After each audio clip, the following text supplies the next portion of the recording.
Hi, we're here today with Christian, and your position with Golf Australia is? National Inclusion Manager at Golf Australia. Yeah. And were you behind getting the triple AC championship going? Yeah, so it's obviously the second edition, but last year's inaugural event at the Lakes was it was just our senior management team got together and we sort of said, well, we are doing a lot of work, and we actually have a pretty good story to tell with the establishment of the world rankings for golfers with disability. So we sort of had the concept of assembling a field using the rankings as a vehicle for, or qualification vehicle for the event. So yeah, we managed to assemble 12 of the top 15 players in the world with disability. And how does that ranking system work? How is it a level playing field for all the... Yeah, so I suppose sort of two answers to that. Probably the first one is the gross rankings, or any of the tournaments have to enter you need to qualify under the definitions of impairment. So it's not just for amputees or not just for vision impaired golfers, or there's a vast sort of range of different impairments that qualify. But once the player is actually qualifying for an event, we treat them all equally. Yep. Male or female, as well, you were telling me, which is great. Yeah, so that's the other really great benefit in having Daphne in the field this week. I know, that's amazing, isn't it? I would think this is the first time a woman has ever played in an Australian Men's Open. Yeah, it is, yeah. So we sort of went through the history books with Mark Hayes, a couple of weeks ago, and it's exciting. First time ever we've created a bit of history today. And where do you see it leading to, Christian? I mean, what's Golf Australia and your aspirations and goals for this particular championship? Because it must have wide world effect on... Yeah, it does. I mean, we're very fortunate that using the Men's Australian Open as a platform, can help us get the message out there. So what we're hoping is that if there's people out there with disability that are looking to get into the game, yes, this is an elite competition, but we're hoping that this inspires people that maybe not even considered golf. And we do have 140 PGA All Abilities coaches around the country. Really? And they're PGA pros? PGA professionals with an industry-based accreditation around inclusive coaching. Okay, because I have seen that on the PGA's website. Yep. How long is that course for the coaches to do? It's we do a day face-to-face sort of program, or there's an online module. Okay. So, and to be honest, probably in the last couple of years, we're seeing more people go on the online learning platform through the Fairway and complete. Which is a great platform by the PGA. It's fantastic. And I suppose the other benefit there is we have a very clear sort of pathway into the game through these PGA All Abilities coaches.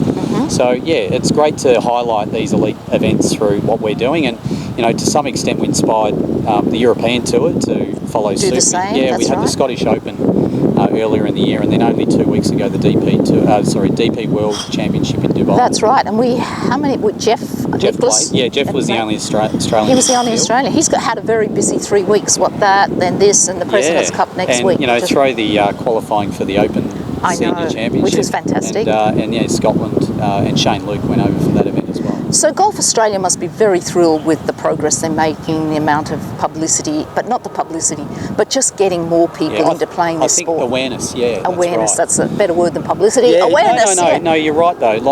And the great thing about, it's not just me pushing this, it's our whole team. So, you'll see there's, Channel 7 have got it integrated throughout their broadcast.